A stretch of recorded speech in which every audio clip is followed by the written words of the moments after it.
আসসালামু আলাইকুম। আসসালামু আলাইকুম। ফজর হবে না কাজা। আজকের এই ক্লাসে সবাইকে স্বাগত জানাচ্ছি। আজকের ক্লাসটি একটু অসাধারণ।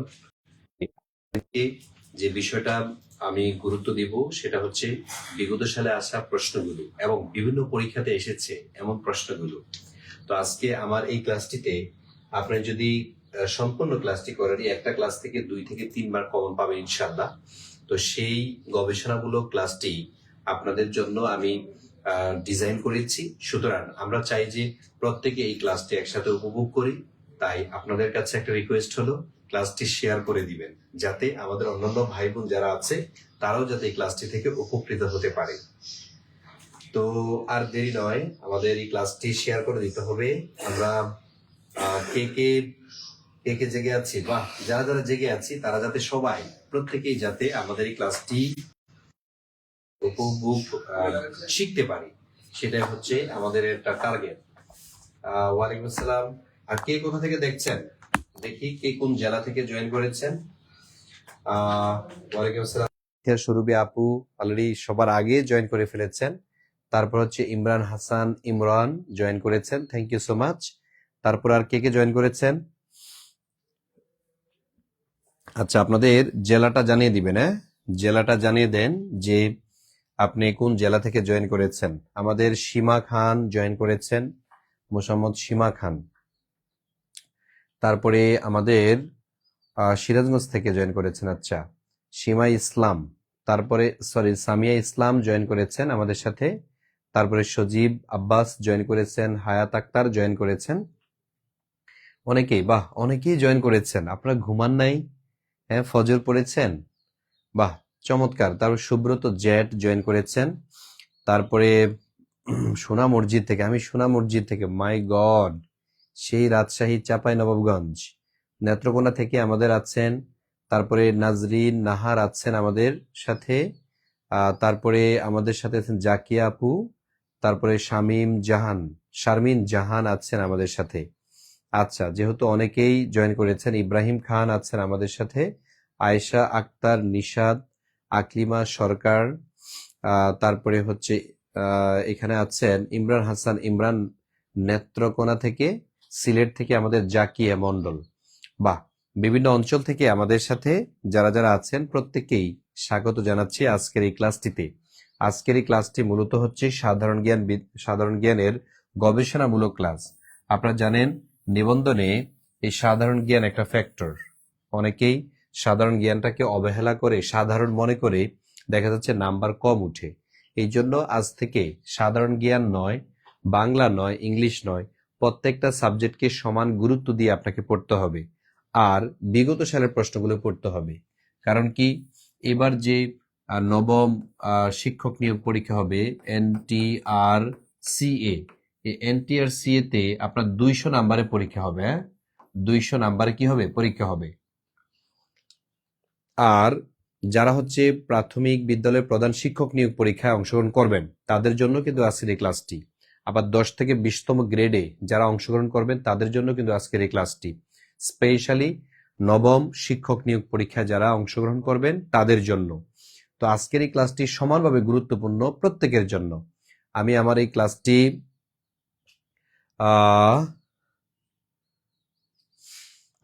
এই ক্লাসটি আপনাদের জন্য যে ডিজাইন করেছি, এই ক্লাসটি হচ্ছে একবারে সম্পূর্ণ একটি সাজানো গুছানো একটি ক্লাস, যে ক্লাস থেকে আপনাদেরকে কিছু কিছু বিষয় আছে আমি নোট করাবো। যেই এই জন্য আপনাদের কাগজ কলম যদি সাথে থাকে খুবই ভালো হবে, অথবা আমি যেগুলো নোট করবো সেটি স্ক্রিনশট রাখবেন। স্ক্রিনশট রাখলে পরে আবার এগুলা কি করতে পারবেন, আপনি লিখে নিতে পারবেন। তবে একসাথে 2টা কাজ যদি করে ফেলতে পারেন তাহলে কাজটা কমে গেল। না হয় আবার স্ক্রিনশট দেখে দেখে নোট করা, এটা বিরক্ত লাগবে আপনার কাছে। সেজন্য আমি আপনাকে বলবো এখনই করে ফেলেন, এখনই আপনি নোট করে ফেলেন। আচ্ছা, বিসমিল্লাহির রহমানির রহিম, আমি শুরু করে দিচ্ছি। আমি দেখি প্রথমে যে প্রশ্নটা আছে সেটা হচ্ছে বাংলাদেশের সংবিধানের প্রশাসনিক ট্রাইব্যুনাল বিষয়টি কোন অনুচ্ছেদে আছে। দেখেন, এই প্রশ্নটা 34তম BCS, আবার 14তম BCS 14তম শিক্ষক নিবন্ধন পরীক্ষাতে এই প্রশ্নটা এসেছে। দেখুন, বাংলাদেশ সংবিধানের প্রশাসনিক ট্রাইব্যুনাল বিষয়টা 117তে আছে নাকি 110-এ আছে? 102 নাকি 121 অনুচ্ছেদে আছে। আমি প্রত্যেকটা প্রশ্নের জন্য 5 সেকেন্ড বা 10 সেকেন্ড সময় দিব, এর মধ্যে আপনারা অ্যান্সার করবেন, তারপর আমি এটা বলে দিব, আমার স্ক্রিনে দেখাবো কোনটি সঠিক অ্যান্সার। ওয়ালাইকুম আসসালাম। ওয়ালাইকুম আসসালাম। হ্যাঁ, অনেক দেরিতে জয়েন করেছেন, অনেক দেরিতে জয়েন করে ফেলেছেন আপনারা। আহ তারপরে আছেন আমাদের কবিতা আক্তার আছেন, মুজাহিদুল ইসলাম আছেন, তারপরে Mustafizur Rahman, Rezwar Ali, thank you so much. তাহলে আপনারা সঠিক অ্যান্সার এক একজন এক একটা দিচ্ছেন, মিশ্র প্রতিক্রিয়া দেখা যাচ্ছে, কেউ 117 বলছেন, কেউ 110 বলছেন। তাহলে এখানে আসলে সঠিক অ্যান্সার কোনটা? সঠিক অ্যান্সার হচ্ছে 117। 117 নং অনুচ্ছেদ যারা যারা বলেছেন তাদের প্রত্যেককে ধন্যবাদ, কারণ আপনার উত্তরটি সঠিক হয়েছে। তারপরে আমরা দেখব হচ্ছে পরের প্রশ্নটি। 2 নং প্রশ্নের মধ্যে কি আছে? এখানে বলা আছে বাংলাদেশকে স্বীকৃতি দানকারী প্রথম দেশ কোনটি? এটা 10ম 35তম বিসিএস অর্থাৎ 13তম শিক্ষক নিয়োগ। তাহলে দেখেন 2টা বিসিএস এ কিন্তু এসছে এই প্রশ্নটা। তো বাংলাদেশকে স্বীকৃতি দিয়েছে স্বাধীনতা যুদ্ধে জয়লাভ করার পরে বাংলাদেশকে প্রথম স্বীকৃতি প্রদান করেছে কোন দেশটি, এটা আপনার কাছে জানতে চেয়েছে। সুতরাং বাংলাদেশকে স্বীকৃতি দানকারী রাষ্ট্রগুলোর মধ্যে কোন দেশ এগিয়ে আছে বা প্রথমে আছে? আমাদের অনেক স্টুডেন্ট আছে বিতর্কে চলে যায়, তারা বলে যে ভারত, কিন্তু উত্তরটা ভুল। যখন আপনি ভারত দিবেন উত্তর কি হবে? ভুল হবে। কারণ বাংলাদেশকে স্বীকৃতি দানকারী প্রথম দেশই তো আমাদের অনেকেই, ইমরান হাসান, তারপর হচ্ছে শামিমা, তারপর হচ্ছে রোকসানা, তারপর রোজাতুল, তারপর হচ্ছে ফেরদৌসি আপু, তারপরে হচ্ছে জুবাইর ইসলাম, সঠিক বলেছেন আপনারা, শারমিন জাহান, তারপরে হলো সুব্রত জেদ, ক্লান্ত পথের প্রতীক, আপনারা সঠিক বলেছেন। তার মানে এখানে সঠিক অ্যান্সার যেটা সেটা হচ্ছে ভুটান। এই সেই ভুটান, যে ভুটান 6 ডিসেম্বর 1971 সালে 6 ডিসেম্বর 1971 সালে সকাল 10টায় স্বীকৃতি দেয়। ঠিক আছে, স্বীকৃতি দান। তাহলে সকাল 10টায় স্বীকৃতি দান করেছিল এই ভুটান বাংলাদেশকে সর্বপ্রথম। তার 2 ঘন্টা বা 1 ঘন্টা পরে, ঠিক আছে, তার 1 ঘন্টা পর ভারত দ্বিতীয় দেশ হিসেবে স্বীকৃতি দেয়। দ্বিতীয় দেশ হিসেবে স্বীকৃতি দেয়। তাহলে ভারত কি করে? দ্বিতীয় দেশ হিসেবে স্বীকৃতি দেয় কবে? সেটা হচ্ছে 1 ঘন্টা পরে। আর সর্বপ্রথম যে রাষ্ট্রটা স্বীকৃতি প্রদান করেছে সে রাষ্ট্রটার নাম হচ্ছে ভুটান। তার মানে বাংলাদেশকে প্রথম স্বীকৃতি দানকারী দেশ হলো ভুটান। আর আরব রাষ্ট্রগুলোর মধ্যে যে রাষ্ট্রটি সর্বপ্রথম স্বীকৃতি প্রদান করে সেটা হচ্ছে ইরাক। ইরাক আরব রাষ্ট্রগুলোর মধ্যে প্রথম স্বীকৃতি প্রদান করে।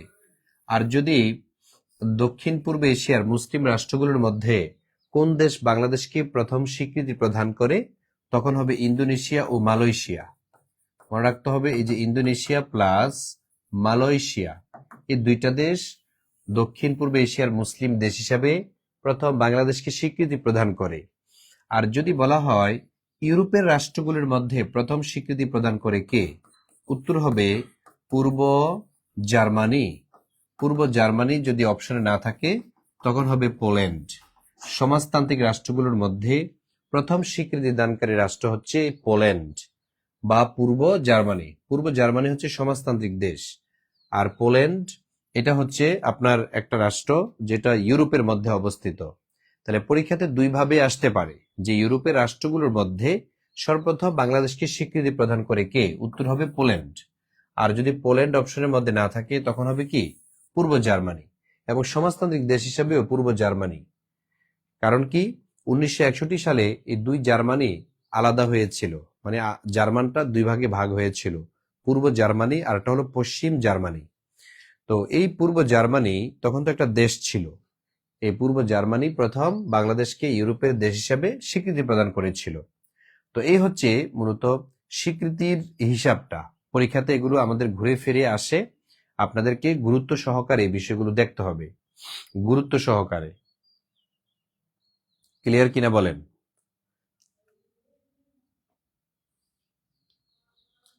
এটা যদি হয়ে থাকে আমি এটা আপনারা লিখবেন হচ্ছে ডান। আপনারা লিখবেন হচ্ছে কি আলহামদুলিল্লাহ ডান। আলহামদুলিল্লাহ ডান লিখে ফেলবেন। তাহলে আমি পরের প্রশ্নে যাব। দেখেন 3 নম্বর প্রশ্ন এখানে লেখা আছে জাতীয় স্মৃতিসৌধের ফলক সংখ্যা কয়টি? এই প্রশ্নটা কতবার আসছে দেখেন। জাতীয় স্মৃতিসৌধ, এই যে আজকে সবাই কিন্তু স্মৃতিসৌধে যাবে, শহীদ মিনারে যাবে, গিয়ে হচ্ছে শহীদদের সম্মান জানাবে। তো এখন এই যে জাতীয় শহীদ মিনারে গিয়ে স্মৃতি সম্মান জানাবে, তো এটা আসলে কিসের নিদর্শন? এটা হচ্ছে ভাষা আন্দোলনের নিদর্শন। আর 7টা ফলক রয়েছে, 7টা ফলকের মধ্যে একটা ফলক আছে যে ফলকটা দ্বারা বোঝায় 1952 সালের ভাষা আন্দোলনকে। সেখানে আবার আছে মুক্তিযুদ্ধকে বোঝার একটা ফলক দ্বারা। তারপরে সেখানে আছে 1966 সালের 6 দফা আন্দোলন, 1969 সালে গণ অভ্যুত্থান। এভাবে 7টি ঘটনাকে কেন্দ্র করেই জাতীয় স্মৃতিসৌধ রচনা করা হয়েছে। এখন দেখেন জাতীয় স্মৃতিসৌধের ফলক সংখ্যা কয়টা বললাম? গুড গুড, অনেকে অ্যান্সার করেছেন। হায়া, জান্নাত নাইমা, তারপরে আলফি, তারপরে আলামিন কবির, তানজিম আক্তার, সঠিক বলেছেন। তার মানে 7টি। যারা যারা 7টি বলেছেন তাদেরটা হয়েছে। জি, জান্নাতুল ফেরদৌস, তারপরে সাথী আক্তার আপু, আপনারটা হয়েছে। আদিবা জাহান, তাহলে অনেকেরটাই সঠিক হয়েছে। যারা যারা সঠিক অ্যান্সার করেছেন তাদের প্রত্যেককেই ধন্যবাদ, তাদের প্রত্যেককেই ধন্যবাদ জানাচ্ছি আমি। তাহলে আমরা দেখলাম জাতীয় স্মৃতিসৌধের ফলক কয়টি? 7টি। তারপরে পরের প্রশ্নে আমরা যাই। এখানে বলা আছে ৭৬-এর মন্বন্তর বাংলা কত সালে হয়েছিল? ৩৭তম বিসিএস এর প্রশ্ন। ৭৬-এর মন্বন্তর, মন্বন্তর মানে হচ্ছে দুর্ভিক্ষ। মন্বন্তর মানে হচ্ছে দুর্ভিক্ষ। এই প্রশ্নটা অনেকবার পরীক্ষা এসেছে, দুর্ভিক্ষ।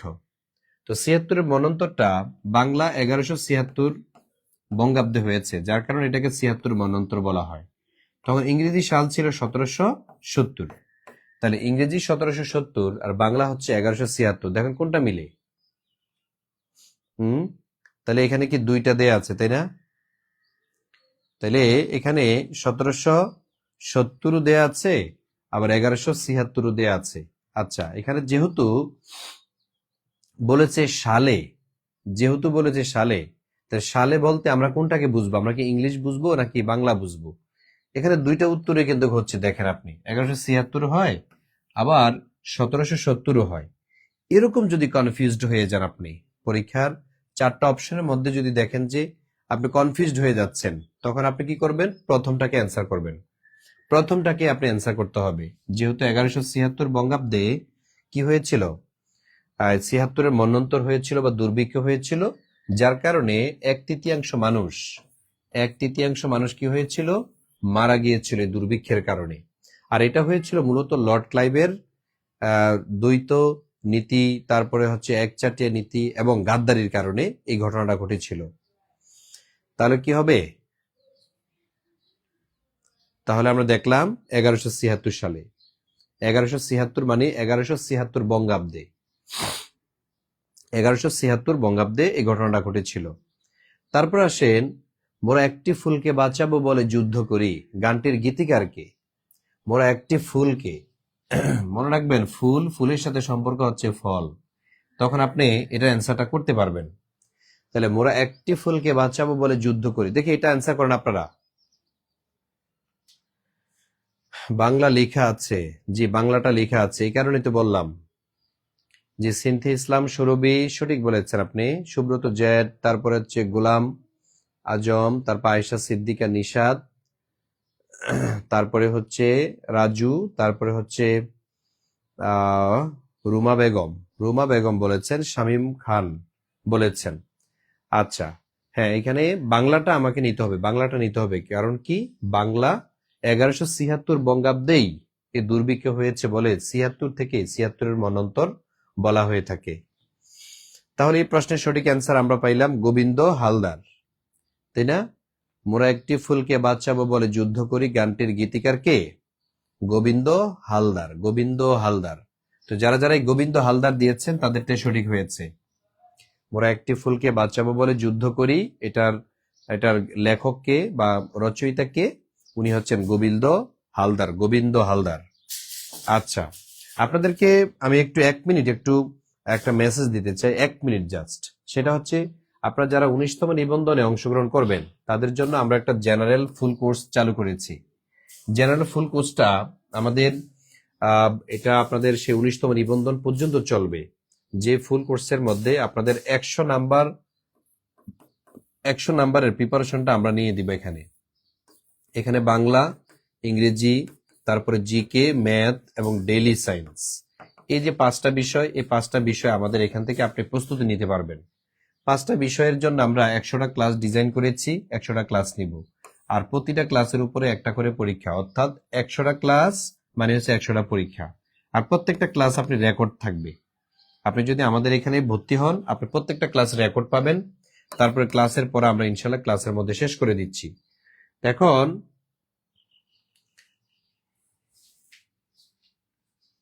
আপনাদের আপনাদের এই যে 19তম নিবন্ধনের নতুন যে ব্যাচটা, সেই নতুন ব্যাচে আমরা ভর্তি নিচ্ছি। আপনারা যারা ভর্তি হতে চান, লাইভ চলাকালীন সময় যদি কেউ ভর্তি হয়, আমরা নির্ধারণ করেছিলাম 3000 টাকা। হ্যাঁ, কিন্তু ভর্তি ফি 3000 টাকা ঠিক আছে, কিন্তু লাইভ চলাকালীন কেউ যদি ভর্তি হয় তার জন্য হচ্ছে 1199 টাকা। অর্থাৎ আমি যতক্ষণ পর্যন্ত লাইভে আছি ততক্ষণে আপনি যদি ভর্তি হন তখন আপনাকে দিতে হবে 1199 টাকা, আর লাইভ কেটে গেলে দিতে হবে 3000 টাকা। তো যারা ভর্তি হবেন হয়ে নেন, 30 সেকেন্ড সময়, আপনার স্ক্রিনশট দেন।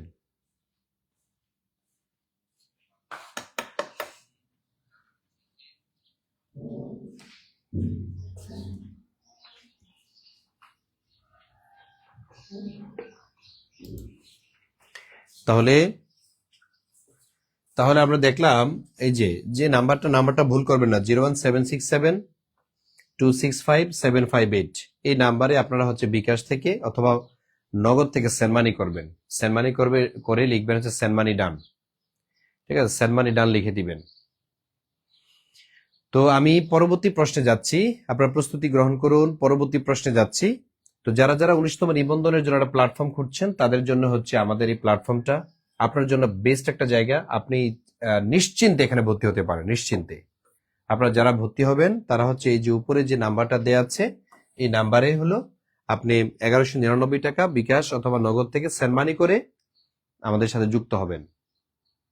আমরা আপনাকে একটা গ্রুপে অ্যাড করে দিব, টাকা পাঠালে আমরা একটা গ্রুপে অ্যাড করে দিব। আচ্ছা, আসেন 6 নাম্বার প্রশ্ন। বাংলাদেশের পাহাড়গুলোর গড় উচ্চতা কত?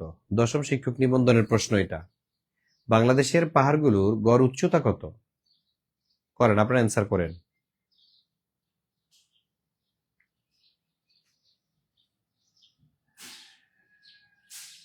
দেখি বলেন তো, বাংলাদেশের পাহাড়গুলোর গড় উচ্চতা কত? এটা সঠিক অ্যান্সার হচ্ছে 610 মিটার। বাংলাদেশে যে পাহাড়গুলো আছে এর গড় উচ্চতা হলো 610 মিটার। এটি হচ্ছে সত্য। তো যারা যারা অ্যান্সার করেছেন তাদের প্রত্যেককেই ধন্যবাদ। 610 যারা দিয়েছেন তাদেরটাই হয়েছে। হ্যাঁ, 610 যারা দিয়েছেন তাদেরটাই হয়েছে। অনেকে 700 মিটার দিয়েছেন, কেউ 500 মিটার দিয়েছেন, দিতে থাকেন, একটা তো হবে। তারপর আসেন পরের প্রশ্ন।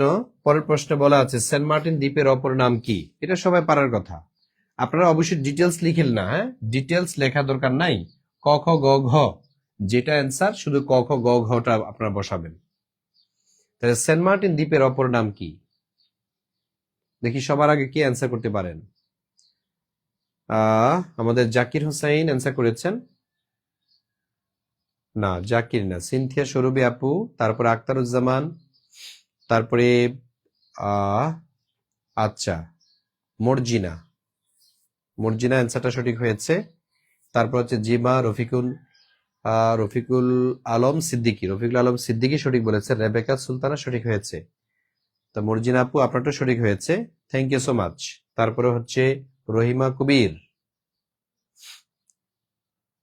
গুড। ইমরান হাসান, কামরুজ্জামান, জাকিয়া, তারপরে হচ্ছে সুব্রত মন্ডল দত্ত। আচ্ছা, আপনাদের অ্যান্সারগুলো অনেকে সঠিক হচ্ছে। জি ভাইয়া, আপনারা কোনটা দিয়েছেন? Narikel Jinjira, thank you so much. নারিকেল জিঞ্জিরাই হচ্ছে সঠিক অ্যান্সার হবে। এই সে নারিকেল জিঞ্জিরা, যেটা হচ্ছে 8 কিলোমিটার, কিন্তু জোয়ারের সময় এটা হয়ে যায় 5 কিলোমিটারে। এই সে সেন্ট মার্টিন দ্বীপ, এই সেন্ট মার্টিন দ্বীপটা হচ্ছে নাফ নদীর মোহনায়, নাফ নদীর মোহনায়, অর্থাৎ নাফ নদী শেষ হয়েছে, আবার বঙ্গোপসাগর শুরু হয়েছে।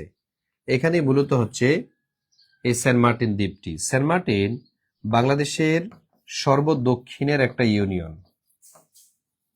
সর্বদক্ষিণের ইউনিয়ন, বাংলাদেশের সর্বদক্ষিণের ইউনিয়নের নাম কি? এটা হচ্ছে সেন্ট মার্টিন। আবার মনে রাখবেন এই সেন্ট মার্টিন থেকে 1.5 কিলোমিটার দূরে রয়েছে ছেড়া দ্বীপ। তাহলে মনে রাখতে হবে সেন্ট মার্টিন থেকে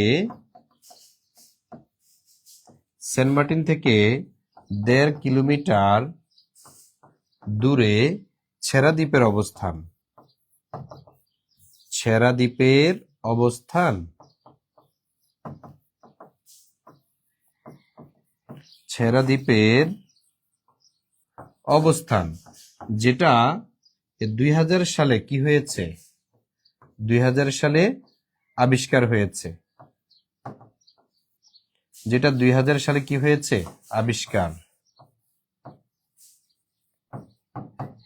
এই যে 2000 সালে আবিষ্কার হয়েছে এটা। জি ভাইয়া, আমি এখন কি পাঠাবো? হ্যাঁ, এখনই পাঠাবেন। এখন যদি পাঠান, এখন ভর্তি ফি হচ্ছে 1199 টাকা, আর লাইভ কেটে গেলে 3000 টাকা। তো আপনারা এই যে নাম্বারটা দেওয়া আছে, এই নাম্বারে হচ্ছে বিকাশ অথবা নগদ থেকে আপনি টাকা পাঠাবেন। বিকাশ অথবা নগদ থেকে আপনি সেন্ড মানি করলে আমরা আপনার সাথে সাথে গ্রুপে অ্যাড করে ফেলবো।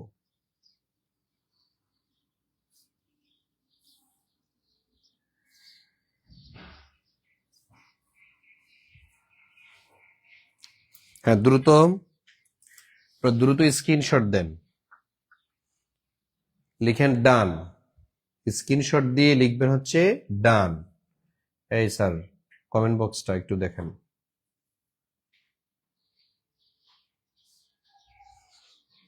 শেষ? তারপরের প্রশ্ন, তাহলে আমরা পরের প্রশ্নে যাব। পরের প্রশ্নে কি আছে দেখেন, বাংলাদেশের বৃহত্তম হাওর কোনটি? এটা 39তম যে স্পেশাল বিসিএস হয়েছে, সেই বিসিএস পরীক্ষাতে এই প্রশ্নটা এসেছে। বাংলাদেশের বৃহত্তম হাওর কোনটি? হাকালুকি নাকি টাঙ্গুয়ার হাওর, চলন বিল নাকি বাইকা বিল? এই প্রশ্নটা এত গুরুত্বপূর্ণ, যারা যে প্রাইমারি প্রধান শিক্ষক নিয়োগ পরীক্ষা দিবেন না, প্রাইমারি প্রধান শিক্ষক নিয়োগের জন্য এই ধরনের প্রশ্নগুলো বেশি আসে, ঠিক আছে, এবং 19তম নিবন্ধনে এগুলো আসে, বিসিএস এর প্রশ্ন। আচ্ছা, তাহলে বৃহত্তর হাওর কোনটি? দেখি অ্যান্সার করেন। গুড গুড, অনেকের গুলো ভুলও হয়েছে। তাহলে সেটা হবে হাকালুকি হাওর। এই যে হাকালুকি হাওর, এটি হচ্ছে বৃহত্তম হাওর। হাকালুকি হাওরটা হচ্ছে বৃহত্তম হাওর। গুড। তাহলে এটা যাদের হয়েছে তাদের জন্য আমি আবার একটু স্মরণ করে দিচ্ছি, যারা 19তম নিবন্ধনের নতুন ব্যাচে ভর্তি হতে চান, নতুন ব্যাচে, তাদের জন্য আমাদের এই আয়োজন। আমাদের বাংলা, ইংরেজি, সাধারণ জ্ঞান এবং গণিত, ডেইলি সায়েন্স, এই 5টা বিষয় আমরা এখানে পড়াবো। যারা ভর্তি হতে চান 19তম নিবন্ধনের নতুন ব্যাচে, তারা নিচে দেওয়া নাম্বারে বিকাশ অথবা নগদ থেকে 1199 টাকা পাঠাবেন। আমি যতক্ষণ পর্যন্ত ক্লাসে আছি ততক্ষণ পর্যন্ত ডিসকাউন্টটা চলতে থাকবে, 1199 টাকা। আপনাকে আর ভর্তি হইতে হবে না, পরীক্ষার জন্য আলাদা কোনো টাকা দিতে হবে না, শীটের জন্য আলাদা করে কোনো টাকা দিতে হবে না। ঠিক আছে, পরের প্রশ্নে আসি আমরা। বলেন, এই পরের প্রশ্নে অ্যান্সার করেন আপনারা। এত ঘুম যে কোথা থেকে আসে? আচ্ছা, শুধু ঘুম আসে না, একটু কষ্ট করেন, এই কষ্টের আবার ফলও পাবেন আপনি। যারা কষ্ট করেন তাদের ফল পাবেন। মোশাররফ হোসাইন, তারপর হচ্ছে সিজুক মৌন অ্যান্সার করেছেন, বাবা মায়ের একমাত্র রাজকন্যা অ্যান্সার করেছেন, সাঞ্জু তালুকদার অ্যান্সার করেছেন। আচ্ছা, এখানে বলা হয়েছে কুমিল্লা বার্ড এর প্রতিষ্ঠাতা কে? কুমিল্লা বার্ড মানে Bangladesh agricultural rural development. Bird মানে হচ্ছে বাংলাদেশ এগ্রিকালচারাল রুরাল ডেভেলপমেন্ট, এটার প্রতিষ্ঠাতা কে? গুড, আমাদের তাসিন অ্যান্সার করেছেন। তারপর আয়েশা সিদ্দিকা নিশাত অ্যান্সার করেছেন, মুস্তাফিজুল খাতুন সুমি অ্যান্সার করেছেন, সুমাইয়া রাজ অ্যান্সার করেছেন। তারপর জিমা হোসেন শিফাত। সুমাইয়া রাজ, শুধু ক খ গ লিখলেই যথেষ্ট, আপনি এত তাড়াতাড়ি এত লেট করবেন কেন? আপনি খুব দ্রুতই অ্যান্সার করার চেষ্টা করবেন। তাহলে এটা সঠিক অ্যান্সার যেটা হবে সেটা হচ্ছে আক্তার হামিদ খান। যারা আক্তার হামিদ খান দিয়েছেন তাদেরটা সঠিক হয়েছে। এটা মূলত 1959 সালে প্রতিষ্ঠা লাভ করেছে। 1959 সালে এটা প্রতিষ্ঠিত হয়। তাহলে 1959 সালে এই বার্ড প্রতিষ্ঠা হয়েছে। বার্ডের ফুল মিনিং হচ্ছে বাংলাদেশ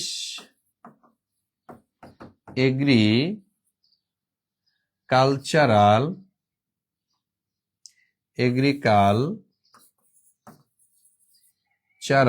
রুরাল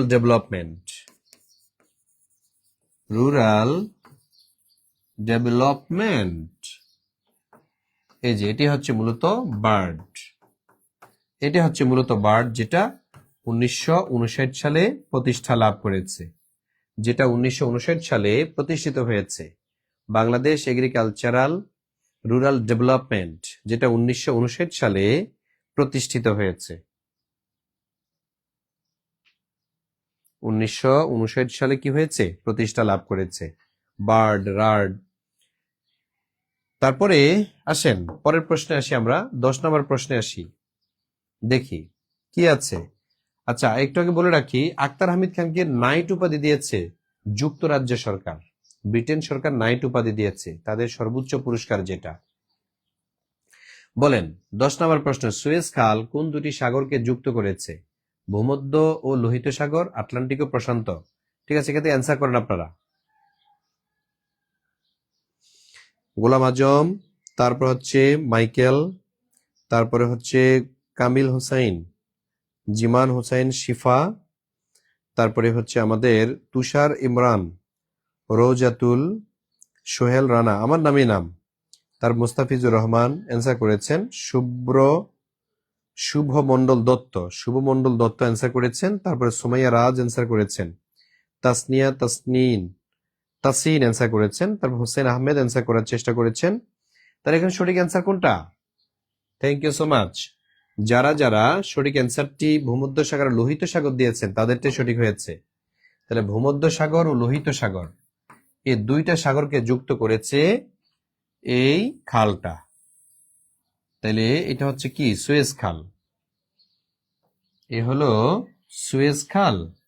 এই সুয়েজ খালের এক পাশে কি আছে? ভূমধ্য সাগর। আরেক পাশে কি আছে? আরেক পাশে আছে লোহিত সাগর বা রেড সি বা লাল সাগর। লোহিত সাগর যেটাকে কি বলা হয়? রেড সি বলা হয়। আর ভূমধ্য সাগর মানে মেডিটেরিয়ান সি। ঠিক আছে, মেডিটেরিয়ান সি বা ভূমধ্য সাগর। আর লোহিত সাগর বা রেড সি, এই দুইটাকে যুক্ত করেছে কে? সুয়েজ খাল। এই সেই সুয়েজ খাল এই দুইটা সাগরকে যুক্ত করেছে। তার মানে আমরা সুয়েজ খালকে একটা প্রণালীও বলতে পারি। ঠিক আছে, এটা প্রণালীও আমরা এখানে বলতে পারি। জি, ভূমধ্য সাগর, লোহিত সাগর।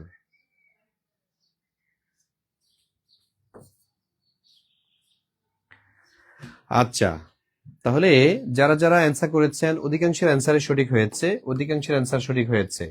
দেখি 11 নম্বর প্রশ্ন অ্যান্সার করেন। আমরা দ্রুত অনেকগুলো প্রশ্ন সলভ করার চেষ্টা করব। বিমস্টেকের সদর দপ্তর কোথায়? 16তম শিক্ষক নিবন্ধনের প্রশ্ন। বিমস্টেক এটা সদর দপ্তর কাঠমান্ডু, ঢাকা, ব্যাংকক নাকি কলম্বো? বিমস্টেকের সদর দপ্তর কাঠমান্ডু নাকি ঢাকা? মনে রাখবেন, বঙ্গোপসাগরের তীরবর্তী রাষ্ট্রগুলোকে নিয়ে যে জোট, এটার নামে হচ্ছে বিমস্টেক। এটা কোথায় অবস্থিত? আমাদের রোকসানা আক্তার অ্যান্সার করেছেন। তারপর হচ্ছে মাইকেল হোসাইন ব্লগ অ্যান্সার করেছেন।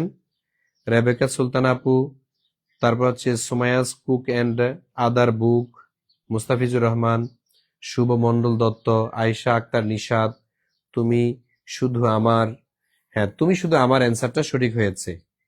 তারপরে উম্মে কুলসুমের অ্যান্সারটা সঠিক হয়েছে। আয়েশা সিদ্দিকা নিশাদ, মুসলিম কন্যা, তারপর হচ্ছে শারিফা মুন্সি, তারপরে দত্ত রেজওয়ান আলী সঠিক বলেছেন। তার মানে বিমস্টেক এটা সদর দপ্তর কোথায়? এটা সদর দপ্তর হচ্ছে ঢাকাতে। ঢাকাতে আন্তর্জাতিক কয়েকটা সংস্থার সদর দপ্তর রয়েছে, এর মধ্যে বিমস্টেক একটি, আরেকটা হচ্ছে সিরডাপ। এই যে সিরডাপ, এই সিরডাপের সদর দপ্তর কিন্তু এই ঢাকাতে। সিরডাপের সদর দপ্তর হচ্ছে ঢাকাতে। ঠিক আছে, তাহলে বিমস্টেক, সিরডাপ এগুলোর সদর দপ্তর কোথায়? এগুলো হচ্ছে ঢাকায়। এই যে বিমস্টেক, এটা সদস্য কত, মেম্বার কত? সদস্য হচ্ছে 60টি দেশ। 60টি দেশ। মজার বিষয় হচ্ছে পাকিস্তান বিমস্টেকের সদস্য নয়। পাকিস্তান এর সদস্য নয়। এই বিমস্টেকের সদস্য কিন্তু পাকিস্তান না। বাংলাদেশ সদস্য আছে, সদস্যপদ আছে। তারপর হচ্ছে মিয়ানমারের সদস্যপদ আছে, কিন্তু বাংলাদেশের পাকিস্তানের সদস্যপদ নাই এই বিমস্টেকের। জি হাবিবুর রহমান নাহার, আখতারুজ্জামান হিমেল, তারপরে হচ্ছে ওমর ফারুক, তুষার ইমরান, মর্জিনা বেগম, আপনাদের গুলো সঠিক হচ্ছে। আসসালামু আলাইকুম স্যার, কেমন আছেন? আলহামদুলিল্লাহ, আমি সুস্থ আছি। মর্জিনা আপু, আপনি তো আশা করি ভালো আছেন। অনেক পরে জয়েন করেছেন নাকি? মতিউর রহমান, সিজুক মন, থ্যাংক ইউ। তাহলে আমি আবারও বলছি, আমাদের 19তম নিবন্ধনের নতুন ব্যাচ আমরা চালু করছি। একটা অলরেডি শুরু করেছি, আর একটা এখন নতুন করে আমরা ভর্তি নিচ্ছি। এই ব্যাচটা আমরা এই সপ্তাহের মধ্যে আবার শুরু করব। তা আপনারা যারা নতুন ব্যাচে ভর্তি হবেন তাদের জন্য এখন ডিসকাউন্ট 1199 টাকা। হ্যাঁ, ডিসকাউন্ট দিয়ে 1199 টাকা, অথচ এদের ভর্তি ফি হচ্ছে 3000 টাকা। তো যারা আমাদের 19তম নিবন্ধনের নতুন ব্যাচে ভর্তি হবেন তাদের জন্য এই অফারটা। আসেন পরের প্রশ্ন। এখানে বলা আছে ইউরো মুদ্রা চালু হয় কত সালে? 13তম শিক্ষক নিবন্ধনের প্রশ্ন। তাহলে এখানে বলা আছে ইউরো মুদ্রা চালু হয় কত সালে? 1999 সালে, 2001 সালে, 2002 সালে, নাকি 1998 সালে? ইউরো ইউরোপীয় ইউনিয়নভুক্ত রাষ্ট্রগুলোর যে একক মুদ্রা, সেটার নামই হচ্ছে ইউরো মুদ্রা। রবার্ট মুন্ডেল এটার জনক হিসেবে পরিচিত, অর্থাৎ রবার্ট মুন্ডেল এই ইউরো মুদ্রাটা চালু করেছিলেন। গুড, অ্যান্সার করেছেন কারা? মুস্তাফিজুর রহমান, মোহন দত্ত, শুভ মোহন দত্ত অ্যান্সার করেছেন। সঠিক অ্যান্সার কোনটা? সঠিক অ্যান্সার হলো 1999। যারা 2001 দিয়েছেন তাদেরটা হয় নাই। আমাদের রেবেকা আপু অনেকগুলো ভালোবাসা পাঠিয়েছেন আমাদের জন্য। ফেরোজ আলী অ্যান্সার করেছেন ভুল। হোসেন আহমেদ অ্যান্সার করেছেন খ। খ কিন্তু নয়, এটা 1999। তারপর আমার রাজকন্যা অ্যান্সার করেছেন খ। তাহলে এটা আসলে সঠিক অ্যান্সার কোনটা? 1999 সালে ইউরো মুদ্রাটা চালু হয়েছে। 1999 সালের পহেলা জানুয়ারি। পহেলা জানুয়ারি 1999 সালে এই ইউরো মুদ্রাটা চালু হয়েছিল।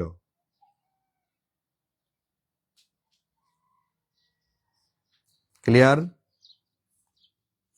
বলেন, এটা যদি হয় আমি সামনে যাব, আপনারা লিখবেন ক্লিয়ার। আলহামদুলিল্লাহ, ক্লিয়ার। ইউরো মুদ্রা গ্রহণ করেছে কয়টা দেশ? তাই তো, 21টি দেশ। মনে রাখতে হবে ইউরো মুদ্রা, এই যে ইউরো একটা মুদ্রার নাম, ইউরো মুদ্রাটা কয়টা দেশের মুদ্রা? এটা হচ্ছে 21টি দেশ মুদ্রাটি ব্যবহার করে। 21টি দেশ এই মুদ্রাটি ব্যবহার করে। তা আপনাদের এগুলা পরীক্ষাতে আসে, আপনাদের যেহেতু এগুলা পরীক্ষাতে আসে, মুদ্রা থেকে আসে, মুদ্রা থেকে একটা প্রশ্ন এবার থাকবে, মুদ্রা অথবা রাজধানী। মুদ্রা অথবা রাজধানী থেকে একটা প্রশ্ন আপনাদের থাকবে।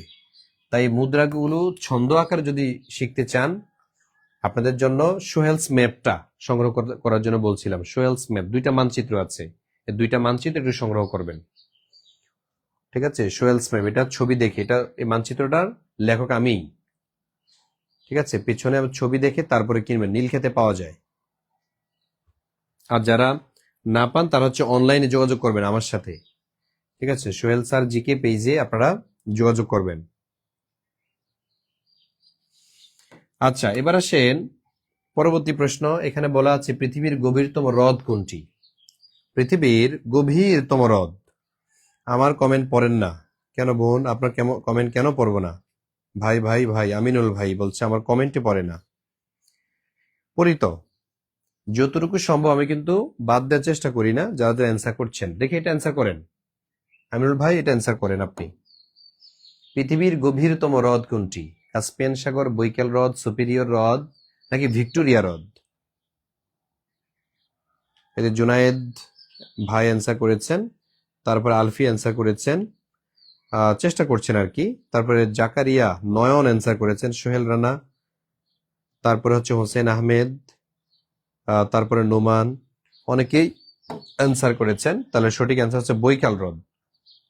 পৃথিবীর গভীরতম হ্রদ যেটা, সেটার নাম কি? বৈকাল। এই সে বৈকাল হ্রদ, এটি হচ্ছে পৃথিবীর গভীরতম হ্রদ। পৃথিবীর গভীরতম হ্রদ, ক্লিয়ার না? পৃথিবীর গভীরতম হ্রদ যেটা, সেটার নাম হচ্ছে, পৃথিবীর গভীরতম হ্রদ যেটা, সেটা হচ্ছে বৈকাল হ্রদ। আচ্ছা, পরের প্রশ্নে আসি। এখানে বলা হয়েছে ওআইসি এর সদর দপ্তর কোথায়? আচ্ছা, আপনারা যারা ভর্তি হতে চান, আমাদের এই যে উপরে যে নাম্বারটা দেয়া আছে, এই নাম্বারে যোগাযোগ করেন। এই নাম্বারে হচ্ছে আপনি বিকাশে অথবা নগদ থেকে সেন্ড মানি করবেন। 19তম নিবন্ধন কোর্সে যারা ভর্তি হতে চান তারা কি করবেন? Send money. এই সেন্ড মানি ডান লিখবেন কমেন্ট বক্সে টাকা পাঠিয়ে। আমি ক্লাসে আছি শুধু আপনাদেরকে ভর্তি করানোর জন্য। আমাদের অনেক ভাই বোন অলরেডি ভর্তি হয়ে গেছেন। আমাদের এখানে কে কে আছেন ভর্তি হয়েছেন? হ্যাঁ, ভর্তি হয়েছেন। আমাদের 19তম নিবন্ধনে কেউ কে আছেন যে ভর্তি হয়েছেন? আছেন, অনেকেই আছেন। এই তো অনেকেই ভর্তি হয়ে গেছে, অনেকেই ভর্তি হয়ে গেছে আমাদের এই নিবন্ধন কোর্সে। কিন্তু আপনারা যারা ভর্তি হন নাই তাদের জন্য আমি আজকের এই ক্লাসটি আয়োজন করেছি, মূলত আপনাদেরকে স্মরণ করে দেওয়ার জন্য যে আমরা এখানে আসলে টপিক ভিত্তিক পড়াই। টপিক ধরে ধরে আমরা পড়াই, বাংলা, ইংরেজি, সাধারণ জ্ঞান, তারপরে গণিত, তারপর হচ্ছে দৈনন্দিন জীবনে বিজ্ঞান। এখান থেকে আপনাদের 100 নাম্বার পরীক্ষা হবে। আবার সাবজেক্টিভ আপনি ভর্তি হতে পারবেন আমাদের এখানে। যদি চান আপনার সাবজেক্টিভ উল্লেখ করে আপনি যোগাযোগ করলে আমরা আপনার কাছ থেকে ইনফরমেশন নেব, তারপর আপনার ভর্তি নিব। আসেন ওআইসি। ওআইসি এর সদর দপ্তর কোথায়? Mecca, Medina, Jeddah, Riyadh. Saudi Arab, এটা সত্য। তারপরে অলরেডি এই তো অনেকেই অ্যান্সার করে ফেলেছেন, অনেকেই অ্যান্সার করে ফেলেছেন। তাহলে সঠিক অ্যান্সার কোনটা? জেদ্দা। সঠিক অ্যান্সার যেটা, সেটা হচ্ছে জেদ্দা, সৌদি আরব। আপনারা কি জানেন এই যে সৌদি আরব, এটা রাজধানী কি? সৌদি আরব, সৌদি আরবের রাজধানী অনেকে জেদ্দা কল্পনা করতেছেন, কিন্তু সঠিক অ্যান্সার হবে রিয়াদ। সৌদি আরবের রাজধানী কোনটা? রিয়াদে। সৌদি আরবের রাজধানী হচ্ছে রিয়াদ, আর জেদ্দা হচ্ছে তার একটা শহর। মক্কা, মদিনা এগুলো আলাদা আলাদা শহর। এটা সঠিক অ্যান্সার জেদ্দা। মক্কা এবং মদিনা, মক্কা এবং মদিনা এগুলো আলাদা শহর। রিয়াদ এগুলো হচ্ছে শহর। তো রিয়াদ হচ্ছে তার রাজধানী। সৌদি আরবের রাজধানী যেটা, সেটা হচ্ছে রিয়াদ। গুড। তারপর আসেন পরের প্রশ্ন। আমরা পরের প্রশ্নে যাচ্ছি। এখানে বলা আছে বাংলাদেশের সংবিধানের রক্ষক কে?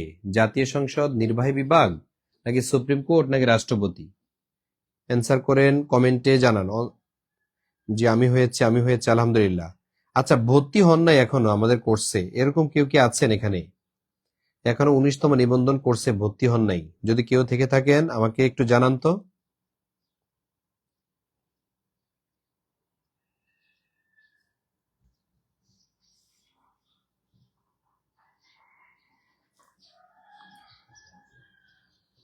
যে বাংলাদেশের সংবিধানের রক্ষক আপনারা অ্যান্সার করেছেন, এই তো অনেকে আছেন ভর্তি হন নাই। কেন ভাই ভর্তি হচ্ছেন না কেন? আপনি যদি ভর্তি না হন আপনার পড়াশোনা করতে ভাল লাগবে না। নিজে নিজে পড়া হয় না, নিজে নিজে পড়া হবে না। আপনাকে কোনো না কোনো গাইড নিতে হবে, কারো না কারোর সহায়তা নিতে হবে। আপনি নিজে নিজে ট্রাই করতে যায়েন না, সময় নষ্ট হবে। সোশ্যাল সায়েন্স, আচ্ছা, যে সুখ পাখি, আপনি যদি সাবজেক্টিভ ভর্তি হতে চান অবশ্যই ওই যে 01767265758 এই নাম্বারে আপনি হোয়াটসঅ্যাপে মেসেজ দিবেন। ঠিক আছে, আগে টাকা পাঠানোর দরকার নেই, আগে মেসেজ দিবেন। আর যারা 19তম নিবন্ধনে ভর্তি হবেন তারা শুধু টাকা পাঠিয়ে দেন। আচ্ছা, তাহলে এই প্রশ্নের সঠিক অ্যান্সার হচ্ছে সুপ্রিম কোর্ট। আমাদের যে সংবিধানের রক্ষা কবচ, রক্ষাকারী বা সংবিধানের রক্ষক যিনি, যেটা, সেটা হচ্ছে সুপ্রিম কোর্ট। সুপ্রিম কোর্ট হলো বাংলাদেশের সংবিধানের রক্ষক। তারপরে প্রশ্নে আসি। এখানে বলা হয়েছে যে প্রাচীন বাংলায় সমতট বলতে কোন এলাকাকে বোঝানো হতো? সমতট বলতে কোন এলাকাকে বোঝানো হতো? এটা মূলত একটা জনপদ। সমতট কুমিল্লা, নোয়াখালী, চট্টগ্রাম, কক্সবাজার, ঢাকা, ফরিদপুর, সিলেট, হবিগঞ্জ, কোনটা হবে? 10 সেকেন্ড সময় দিব আমি। চোখের সাথে যুদ্ধ করে হেরে গেলাম। আচ্ছা, কুরশিয়া আক্তার, কুরেশি আক্তার। দেখুন, এই যে আপনারা চেষ্টা করছেন, এই যে যুদ্ধ করছেন, এটাও কিন্তু একটা কষ্ট। এর ফলে হচ্ছে আপনি সফল হবেন। সফলতা এত সহজে ধরা দেয় না, এটা খুব ডেঞ্জারাস একটা জিনিস। ঠিক আছে, সুতরাং এই যুদ্ধ করে করে আপনাকে এগিয়ে যেতে হবে। ঘুম চলে আসবে, তারপরে পড়তে হবে। শরীর খারাপ লাগবে, টেবিলের মধ্যে বসে থাকতে হবে। মাথা ব্যথা করবে, তারপরে টেবিলে বসে থাকতে হবে। আপনাকে পারতে হবে। ঠিক আছে, পারতে হবে। যারা সফল হয়েছে তারা এভাবেই হয়েছে, এটা মাথায় রাখবেন। সুতরাং আপনাকে এই চাকরিটা পেতে হলে এই 3-4 মাস এভাবে আপনার শরীরের সাথে যুদ্ধ করতে হবে, আপনার নিজের সাথে নিজের যুদ্ধ করতে হবে, মনের সাথে যুদ্ধ করতে হবে। আচ্ছা, এই প্রশ্নের সঠিক অ্যান্সার যারা কুমিল্লা, নোয়াখালী দিয়েছেন তাদেরটাই হয়েছে। তাহলে এটা কি হবে? কুমিল্লা, নোয়াখালী। ক ক হচ্ছে অ্যান্সার। কুমিল্লা, নোয়াখালী। কুমিল্লা, নোয়াখালী যারা দিয়েছেন তাদেরটা সঠিক হয়েছে। যারা চট্টগ্রাম, কক্সবাজার দিয়েছেন ভুল হয়েছে। তারপরের প্রশ্ন, এখানে বলা আছে বাংলার মাটি বাংলার জল গানটি কার রচনা? বাংলার মাটি বাংলার জল, আমার সোনার বাংলা, এগুলা মূলত কার রচনা বলেন তো? নজরুলের নাকি রবি ঠাকুরের, দ্বিজেন্দ্রলাল রায় নাকি জসীমউদ্দিন? এই প্রশ্নটা দেখেন 46তম বিসিএস আসছে।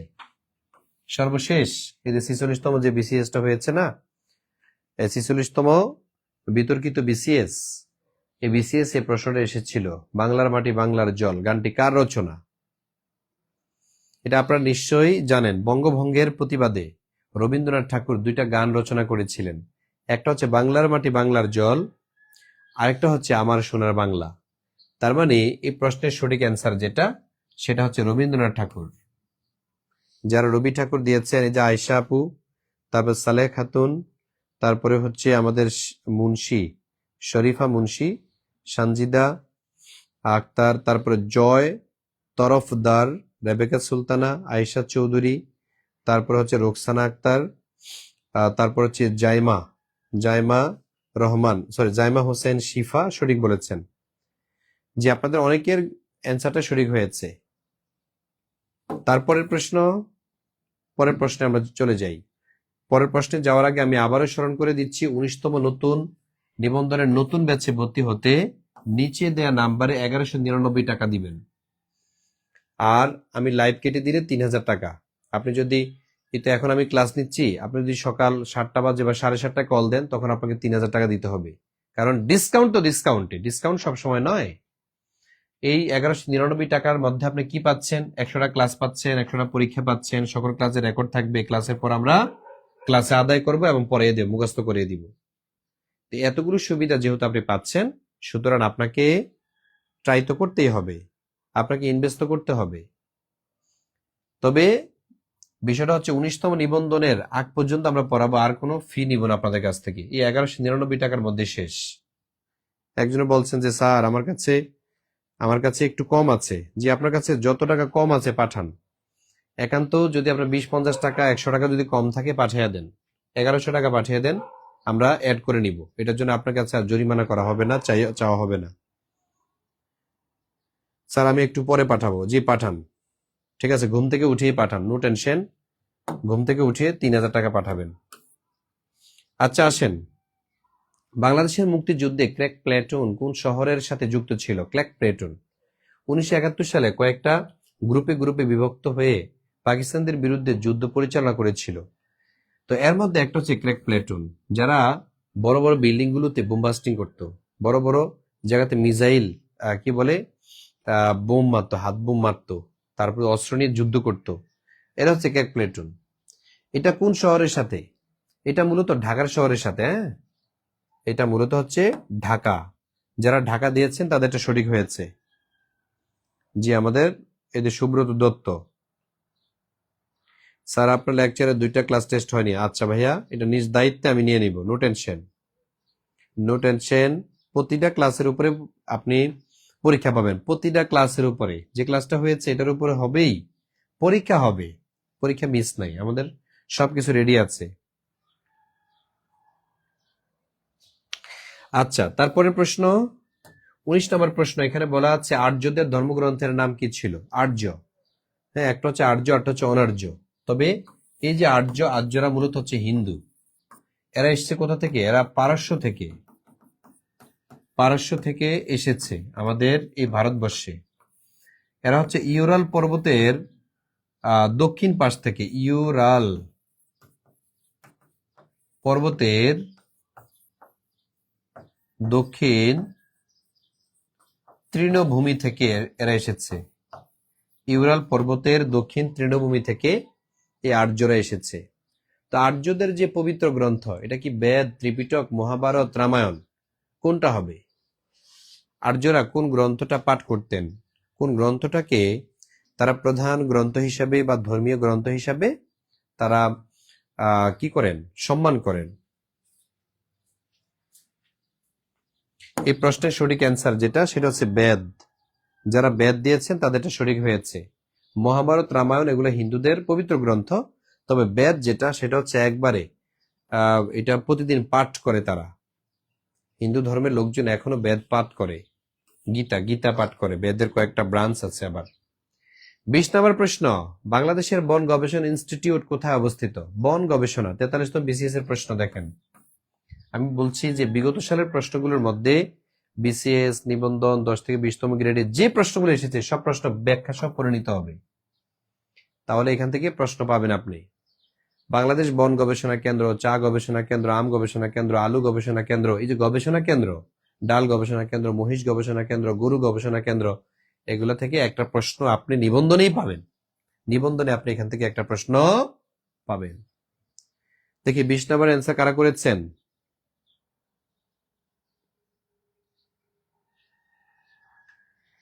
আচ্ছা, চট্টগ্রাম বলেছেন অনেকে।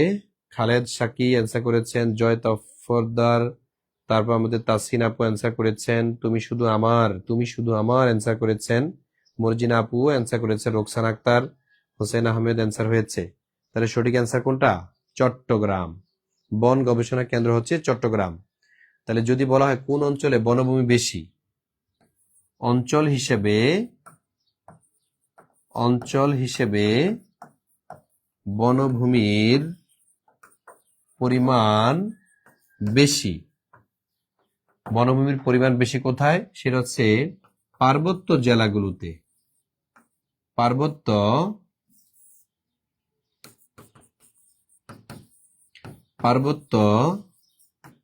জেলাগুলোতে। তাহলে পার্বত্য জেলা কোথায়? পার্বত্য জেলা হচ্ছে চট্টগ্রামে, বান্দরবন, খাগড়াছড়ি, রাঙ্গামাটি। এই 3টা জেলা যেহেতু পাহাড়ের উপরে, তাই এগুলাকে পার্বত্য জেলা বলা হয়। ঠিক আছে, তো এই হচ্ছে বিষয়। আমি আবারও একটু 1 মিনিট আপনাদেরকে স্মরণ করে দিয়ে যেতে চাই। 19তম নিবন্ধনে যারা ভর্তি হন না এখনো, তারা নতুন করে, যারা হয়ে গেছে তাদের নতুন করে হতে হবে না। যারা হন নাই, নতুন ব্যাচে যদি ভর্তি হতে চান, এখনই আমি 10 মিনিট সময় দিবি, 10 মিনিটের মধ্যে যদি কেউ হন, তাহলে তাকে 1199 টাকা দিয়ে ভর্তি হতে পারবেন। আর যারা হচ্ছে শুধু ইংলিশে পড়তে চান, যে ভাইয়া আমি শুধু ইংলিশটা দরকার, বাংলা, তারপরে গণিত, সাধারণ জ্ঞান, আইসিটি এগুলো আমার দরকার নেই, আমার শুধু ইংলিশটা হলে হবে, আর আমি বিসিএস দিতে চাই, নিবন্ধন দিতে চাই, প্রাইমারি দিতে চাই, তার জন্য হচ্ছে মাত্র 750 টাকা। সেভ নাম্বারে আপনি টাকা পাঠিয়ে স্ক্রিনশট দিবেন হোয়াটসঅ্যাপে, যে 01767265758, এই নাম্বারটাই হচ্ছে আপনার বিকাশ এবং নগদ। আবার এই নাম্বারটাই হচ্ছে আপনার হোয়াটসঅ্যাপ। এই নাম্বারে আপনি স্ক্রিনশট দিবেন যে ভাইয়া আমি শুধু ইংলিশে ভর্তি হতে চাই, all job plus all admission, এই কোর্সে আমি ভর্তি হতে চাই, তাহলে আপনাকে আমরা গ্রুপে অ্যাড দিব। তো এই হচ্ছে কথা। আপনারা যারা 19তম নিবন্ধনের একটা প্ল্যাটফর্ম চাচ্ছিলেন অনেকদিন থেকে, যে আমি 19তম নিবন্ধনে যদি একটা কোর্স করতে পারতাম, তাহলে আপনার জন্য এই কোর্সটা। আপনি আর দেরি না করে আজকের মধ্যে হয়ে যান, ঠিক আছে? এখনই হয়ে যান। আর অথবা আপনি যদি এখন ব্যালেন্স না থাকে, বিকাশে যদি টাকা না থাকে, আপনি একটা মেসেজ করে রাখেন যে ভাইয়া আমি হচ্ছে আজকে 12টার আগেই ভর্তি হয়ে যাব, তখনও আপনাকে 1199 টাকায় ভর্তির সুযোগ দিব। যারা যারা একটা মেসেজ দিয়ে রাখবেন এই নাম্বারে, এই যে নাম্বার দিয়েছি আমি, এই নাম্বারে যারা মেসেজ দিয়ে রাখবেন যে ভাইয়া আমি 12টার আগে টাকা পাঠিয়ে দিব, তখন আপনাকে 1199 টাকার এই সুযোগটা দেয়া হবে। ধন্যবাদ।